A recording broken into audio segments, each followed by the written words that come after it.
This is the last lesson in this chapter that we're going to work on before we take a short test tomorrow. So tomorrow we're going to call it a quiz. Let's call it a quiz, not a test. So we're going to take a quiz tomorrow that's on the 4 lessons that we've done from this chapter. And I want to remind you that nothing we've done in this chapter is new. It's really about the strategies. The strategies that I'm showing you are new, but the division part of it is the same. So if you're having a hard time with some of the strategies, I want you to remember that the strategies themselves haven't changed, or the division steps haven't changed. It's just the strategies. The numbers are a little bit bigger in this chapter than they were in chapter 3. But other than that, everything should be the same. You're going to wait for a few minutes before you go, okay? Oh, we'll get a piece of binder paper. Maybe you left your notes and you can get them when you go over there. Okay. All right. So we're going to skip the problem of the day today as well, just to make sure that we have enough time, that we finish in time today, since we have something else going on after math. So the strategies that you can use to divide a 2-digit divisor is what we're doing on this whole chapter for our essential question. And like I said, steps haven't changed. Only thing that changes is the strategy. So in your notes, you should have chapter 4, lesson 5, and then we call this divide greater numbers. Now the question at the top says, what's the relationship between the remainder and the divisor? So I want you to think about that for a second. Think of what the remainder is. It's what's left over when you do a division problem. And the divisor is the number on the outside of the bar. The number that you, the divisor is the number that you're dividing into. So, do you know what the relationship is between the, okay, tell me what you think. The remainder cannot be larger than the divisor. The remainder cannot be larger than the divisor. That's true. So the number on the outside of the bar, if your remainder is larger, which we've been talking about that all throughout, right? We keep talking about it. So if you have a remainder that's bigger than your divisor, that means that you could have divided it in more times. Okay, so we've talked about that before. So that's what the question is up there. So the relationship between those two is kind of a check for you. So it's a check that if you have a remainder at the end of your question, your check is to make sure that that number is smaller than the divisor. So sometimes we've been talking about how we have really large remainders, and I've told you that it's okay as long as it's smaller than the divisor.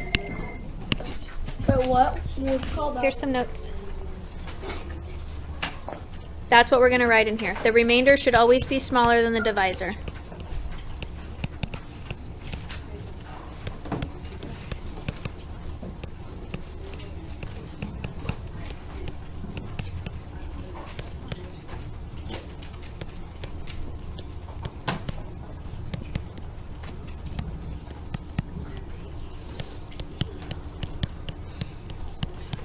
So that should be the first thing that's in your notes. That's the most important thing that we're going to do today, is for you to remember that.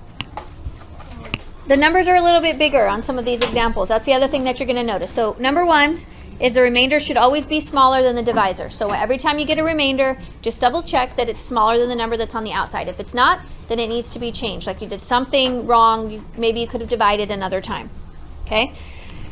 So because you notice that the title of this lesson was Divide Greater Numbers, I want, before I write up a problem here and people start to say things, I want to tell you the steps do not change. The only thing that we're doing is maybe having to pull down the next number, where you have to do the bring down part. So we have to bring down maybe more than once. That's all. Steps don't change, okay? So I'm going to write your first example up here. 62. And we're going to divide that into this number.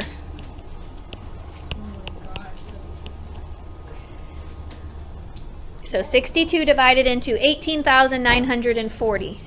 But we can do this because we know some of the strategies, like the one I showed you yesterday, which was adjusting the quotient. So adjusting how many times you think it's going to fit. So when you're guess and checking, you're not going to have to guess and check a whole bunch of times. Now remember, we're not really going to just divide 62 into 18,940. We're going to go one digit at a time. Okay, so since 62 doesn't fit into 1, I can put a dash up here.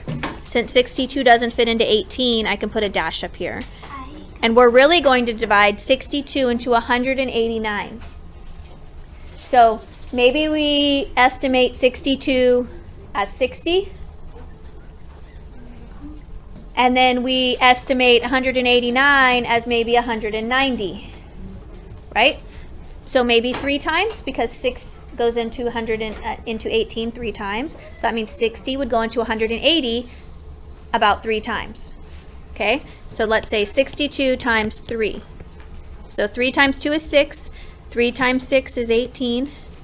So the number is 186. Do you see where I came up with my first guess for guess and check? I just did some estimating. I changed the 62 to 60, and then I changed, here's my little thought bubble. I don't have as much space because they have these other little things drawn over here. So if I change 62 to 60, and I multiply that by 3, 6 times 3 is 18, and then you put the 0 on the end. So there's my estimate, and that's what I was thinking about. So I was thinking that 60 would fit into 180 about 3 times. So 62 will probably fit into 189 about 3 times. That was a good guess. If the thought bubble here is confusing you, what did I tell you yesterday on where you can start with your guess and check? What's a good number to guess with? Julissa, what is it? 5. 5 is a good number to start with. So if I would have guessed 5, I would have done 62 times 5, and then notice that that number was going to be a little bit bigger than 189, and so I would have to then lower my guess a little bit. So if you're not sure about the thought bubble process, don't feel confused. Just start with 5. You might just have to do a little bit more guess and check before you get to the right answer, okay? So if I put a 3 up here, and then I put my 186 underneath, then I subtract, I get 3, bring down the 4. Now before I bring down the 0, what do I do? Can 62 fit into 34? No, remember the zeros in the quotient lesson that we did in chapter 3? What do we do when the number doesn't fit? Angelina, what do we do? Put a 0 up here. Can't forget that. Then we can bring down the 0. So then we're going to put 62 into 340. So now I'm going to think again of how many times we think it might fit. If 62 times 3 gave us 186, then what's going to be a good guess to get to 340? Angelina, what do you think? 62 times 5. So if 60 times 5, because I'm just going to show you on my little thought bubble, 6 times 5 gives me 30, and then another 3 here would make it 300. So that's pretty close. So let's try 62 times 5. 310. That's close, as close to 340 as we're going to get, right? So we can put a 5 up here and our 310 underneath. Then we'll get a remainder of 30. Now, because we have so many numbers here, we should do a little check. Each of these digits in our dividend needs to have a digit above it in the quotient. So do you see how I drew these little lines? That was just for me to show you that each of those numbers had a number on top of it. Remember, that's what these dashes were for. So whenever we put dashes here, that was us holding our place. Now, if you would have forgotten this 0 right here, then you would have caught it right then, right? Whenever you looked to see that there was a number above every number, then you would have caught it. Then you would have seen like, oh, I must have missed a number. If you would have put 35 as your answer, that's not really reasonable. Is it? That's not really a reasonable answer. Thinking 62 into 18,000 is going to fit way more than 35 times. Okay, so my final answer here is 305, remainder 30. Now you're double checking. Your remainder should be smaller than this number over here on the side. And it is. So we're pretty sure we got the right answer. And our answer seems reasonable. All right, did you get all of that written down? Do you need me to give you a second to make sure you copied all that? Everybody have that? Okay, here's the next example. Travis, you can go ahead and go. Just make sure you... Nope, you can... She has everything that I did, so take that paper and then take your book with you. She has all my notes here, so she's going to show you the same stuff, so you just got a little bit ahead. Okay, so the number we're dividing into, try that again. It's 28 as our divisor, and our dividend is 18,906. Now, because we have so many numbers here, it's probably not going to be a good idea during this lesson to turn and talk to your neighbor in the middle of the problem. Because what happens when you turn back to the problem is that you're kind of lost. Like, where did I leave off? And it's hard to remember where you left off. So it's a good idea to stay focused on the problem the whole way through. And then when you're finished, maybe you ask somebody around you to see if they got the same answer that you got, and you can just kind of do a check that way. That's going to be better than trying to do it the whole way through, like to have to keep stopping. Okay, so try to do as much of it as you can before you ask someone. All right, so we're going to divide 28 into 1, which doesn't fit. 28 into 18 doesn't fit. So 28 into 189 does fit. How many times? Here's my thought over here. Remember, you don't have to write this, you always think this. So if 28 is kind of like 30, and we multiplied that by, say, 6, I'm feeling like we just did this, would give us about 180. So maybe should we start with 6? We can always change our guess, remember, if 6 doesn't work. So I'm going to do my multiplication on the side. So I get 168. Do we want to try to see if it might go again? Do you think it might go again? No. Did you try it already? And it didn't fit? If we added 30 more, I'd probably get somewhere close to 198, which is too much, right? So I'm thinking 6 is probably good. So when I subtract, I get 21. Then I'm going to bring down the 0. That's the next step in long division. So now I'm going to think, how many times do I think 28 can fit into 210? Use your previous guess to help you. But if this is like 30, 30 times 7, because 3 times 7 is 21, that would get you just about 210, right? Remember, we're trying to work on basic facts there. So, Angelina, how many times do you think it would be?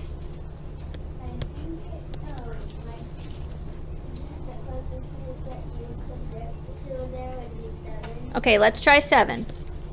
So 7 times 8 is 56. 7 times 2 is 14, and then when you add the 5 to it, you get 19. So 196 looks like as close as we're going to get. So we have to make sure we put the 7 up here, because that was our final guess and check answer that worked.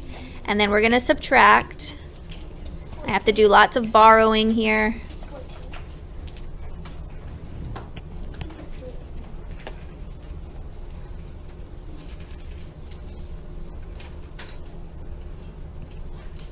$14. Then I'm going to bring down the 6. So every time you get a number like this, when I got 14 when I subtracted, that number should be smaller than 28 every single time. So every time I subtract, you can always check at that point and make sure that after you subtract, the number is smaller than your divisor. If it's not, then that means it could have gone in again. So now it's 28 into 146. So let's use all of this math we've already done on the side. Catherine, how many times do you think? Let's try 5. Because we know it has to be smaller than 6, because 6 was 168. Uh-oh. There we go. Ooh, it's 140. So 5 would be up here, 140 down here. 6 would be your remainder then. And your remainder is smaller than your divisor. So that means the answer is probably right.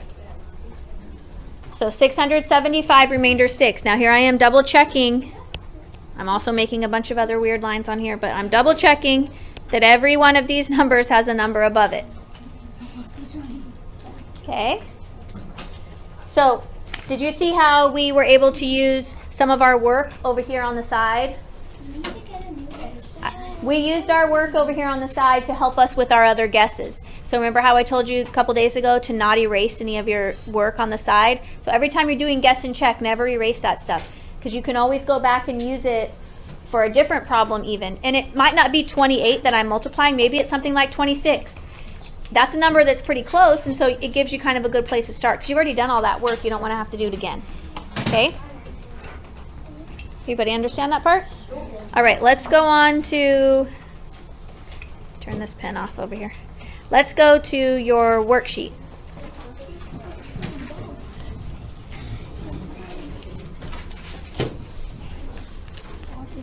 Did you get all that written down? What part did you miss? I think you got it. I see it on your paper. All right, example number 1 says a large city has a total of 22,500 students that ride a bus to school. There are 75 different schools within the city. How many students are dropped off at each school if an equal number of students are dropped off at each school? So it's an equal number of students, 75 schools. Oh, don't give me the answer yet. We're going to divide 75 into 22,500. So on this line, I know, I'm sorry, we got all the boxes on this one. We can, if you aren't comfortable using the boxes, then you can always cross them out and write it on the side. I do it because they give me some of the numbers. They do give you some of the numbers. That's the positive part on the boxes. So step number 1, place the first digit. So 70, come on. Why do you keep doing that? So 75 does not fit into 2, does not fit into 22, but it fits into 225. So how many times, Sean?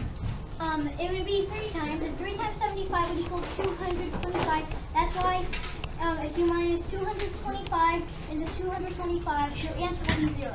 Okay, you told me that whole step. Good. Okay, so 3 goes here. 3 times 75 is 225, just like you said. You subtract it and you get 0. If you get a 0 before you have all the other ones, just a little trick.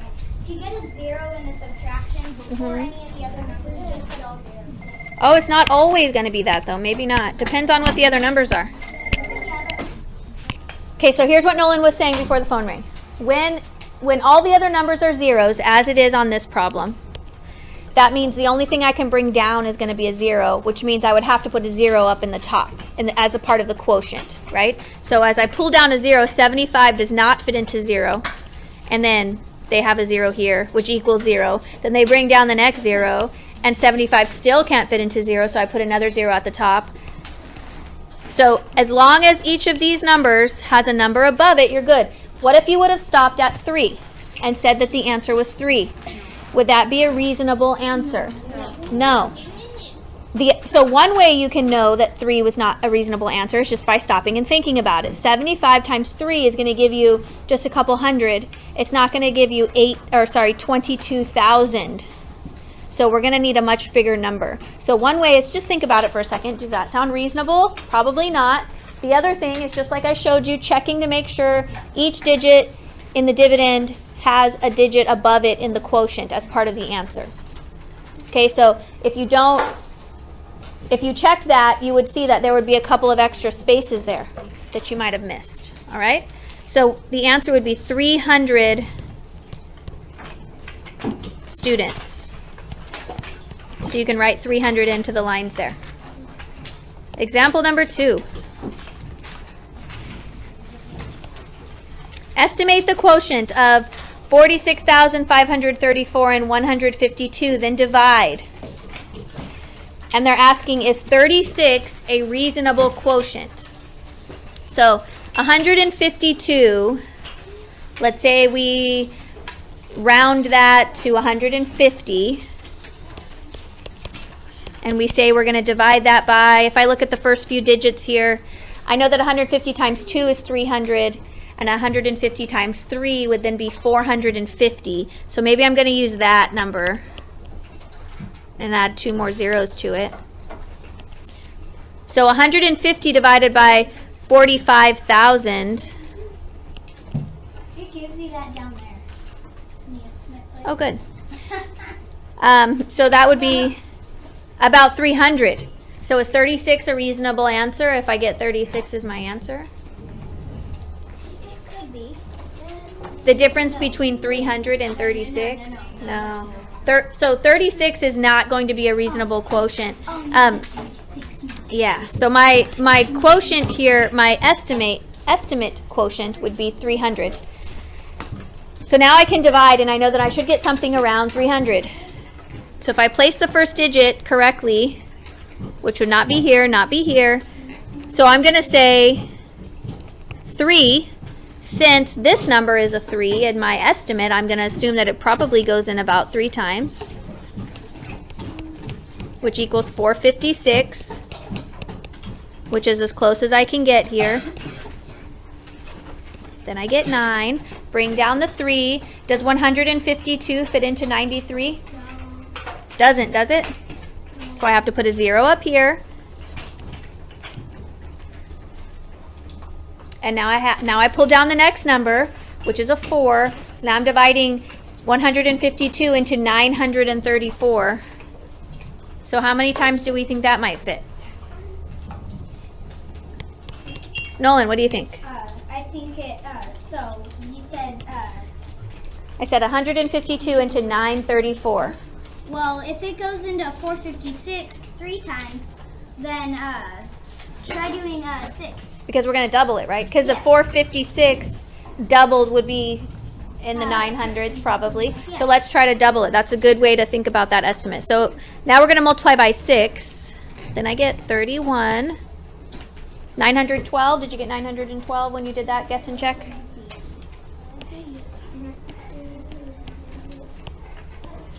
So then I get 22 as my remainder. So the reason why the question said, is 36 a reasonable quotient?